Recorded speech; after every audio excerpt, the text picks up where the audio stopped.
E aí galera, Lucas Dias na área para trazer mais um conteúdo de Jujutsu Kaisen. Dessa vez é a parte 4 da novel de Jujutsu.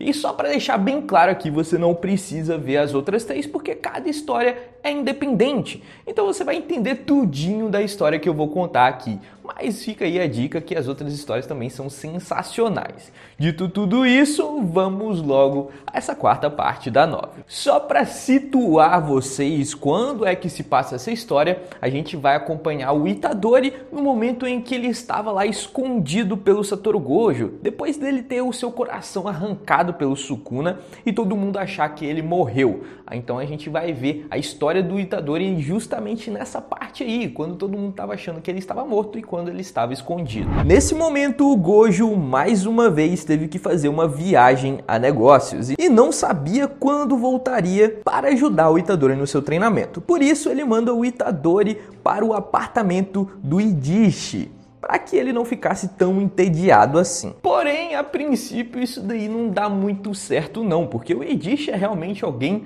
muito tedioso. O Itadori fica com um extremo tédio lá no apartamento do Idishi. O Idishi fica lá no seu computador o dia inteiro, enquanto o Itadori não tem muito o que fazer lá dentro e ele nem mesmo pode sair do apartamento porque ele não pode revelar que está vivo ainda. O trabalho do Idishi, para falar a verdade, ele é bem normal. Ele fica lá fazendo planilhas, verificando gastos e orçamento, tudo no computador. Não se parece em nada com o trabalho de um xamã. E o Itadori, em contrapartida, ele estava vivendo quase que numa montanha russa, matando maldição lá todo dia. É algo realmente muito excitante, muito perigoso, diga-se de passagem, mas era algo que não o deixava entediado. E agora o Itadori se vê numa rotina bem parada, bem tediosa, e isso daí tá quase que matando o Itadori por dentro. Porém, ao mesmo tempo, o trabalho do Idishi parecia ser bem complicado e trabalhoso, afinal, ele mexia com muitos orçamentos, muitas planilhas, e por isso o Itadori decide não mexer e não atrapalhar com o Idishi,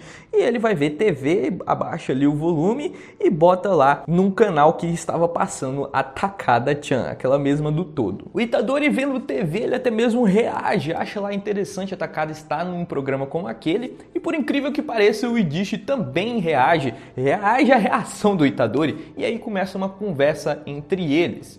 Porém, o Idishi não tem gosto em nada parecido com o Itadori. O Idishi só vê televisão para assistir notícias, enquanto o Itadori vê tudo menos isso. Portanto, o papo não fluiu muito e o Itadori acabou caindo no sono. No susto, o Itadori foi acordado pelo Idishi, falando que iria ter que sair e perguntando ao Itadori se não gostaria de ir junto.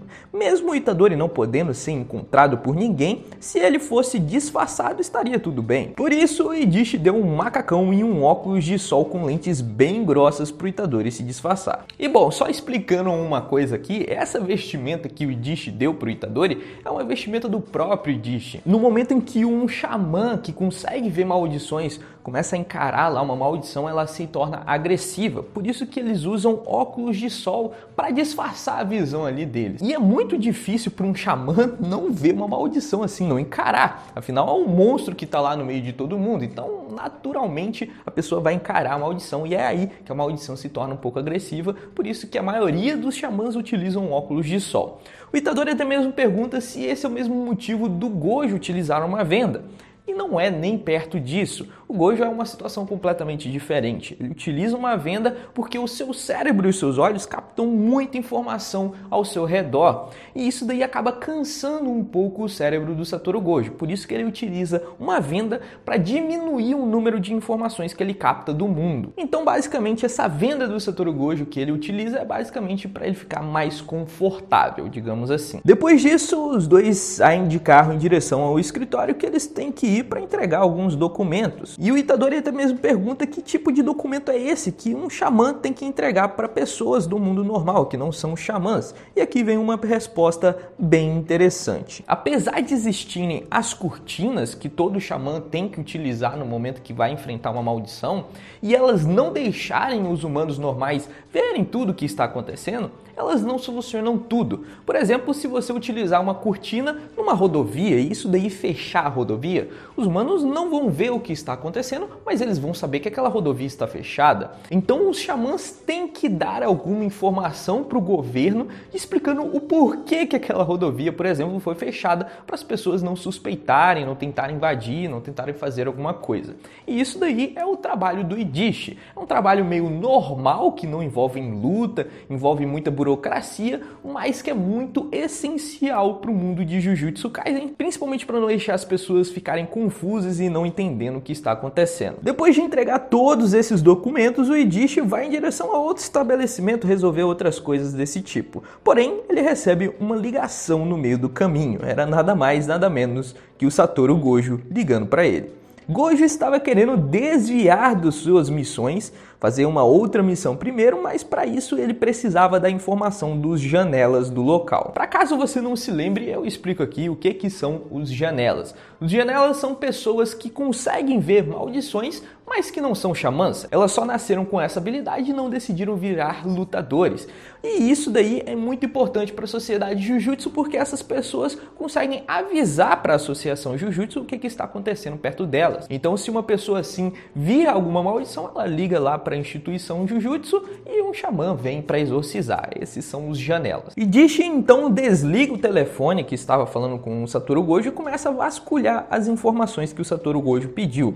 E logo depois retorna a ligação para informar quais são as janelas que ele precisa entrar em contato. Nesse momento, o Satoru Gojo fala que o Yidish demorou demais e que o sorvete dele até mesmo derreteu enquanto ele esperava, e que por isso o Yidish precisava ser punido. E como o Satoru Gojo não ia lembrar dessa punição, ele ainda pede para que o Yidish anote na agenda dele quando ele deve ser punido. Eu sinceramente não sei se isso daí é uma forma do Satoru Gojo pegar no pé do Yidish ou uma forma de exploração mesmo, ou um pouquinho dos dois. Fato é que é muito difícil de lidar com o Satoru Gojo e ainda por cima o Satoru Gojo pede absolutamente tudo pro Yidish. Tem outros auxiliares, mas o Satoru Gojo só confia no Yidish e pede tudo pra ele, sobrecarregando ainda mais o Yidish. O Itadori, que tava do lado, até mesmo ficou com muita pena do cara, porque ele foi tratado ali como se fosse um lixo pelo Satoru Gojo. Mas ainda assim o Yidish não tem raiva nenhuma do Satoru Gojo,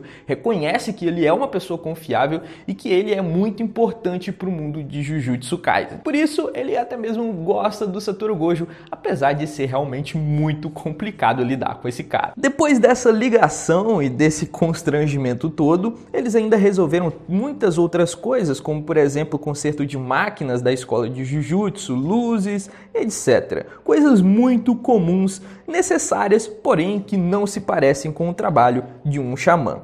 Itadori, por isso, só pensou em uma coisa, em agradecer ao Yidish. Era ele quem ligava a escola Jujutsu ao mundo dos humanos normais e lidava com toda aquela burocracia. Sem ele, os xamãs não poderiam focar totalmente em sua luta de extermínio contra as maldições. E aqui a gente vê um pouquinho o que estava passando pela cabeça do Yidish, porque quando ele recebeu esse agradecimento do Itadori, ele não ficou feliz, ele na realidade ficou bem triste, ele estava se culpando pela morte do Itadori e não tinha se perdoado até então. O Yidish foi o responsável por passar a missão ao Itadori Megumi Nobara, que acabou acarretando na morte do Itadori.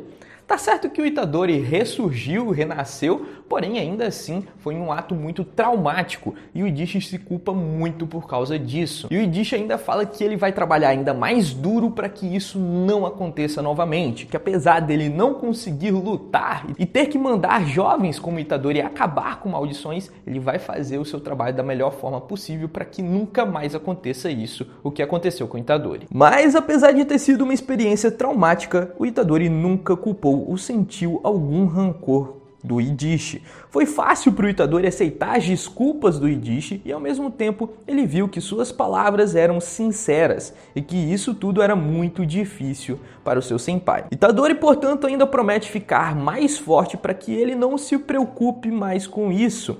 E que caso o Itadori precise de alguma ajuda envolvendo algo que não seja lutar, ele pediria ajuda ao Idishi. Idishi, então, segurando as lágrimas, começa a sentir uma ligação muito forte com Itadori. E aliviado por dizer tudo aquilo que estava incomodando, ele decide então comemorar com Itadori e o chama para um jantar, transformando toda aquela situação em algo muito mais leve, coisa que o Itadori consegue fazer muito bem. Encerrando assim mais uma novel de Jujutsu Kaisen.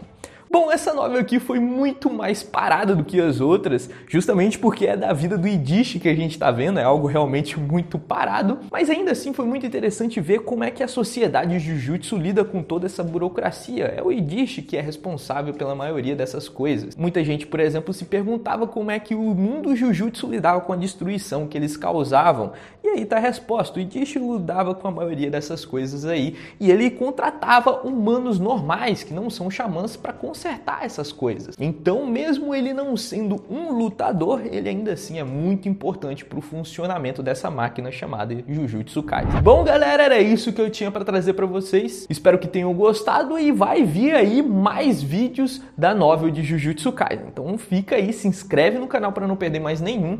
E eu vou ficando por aqui e até mais.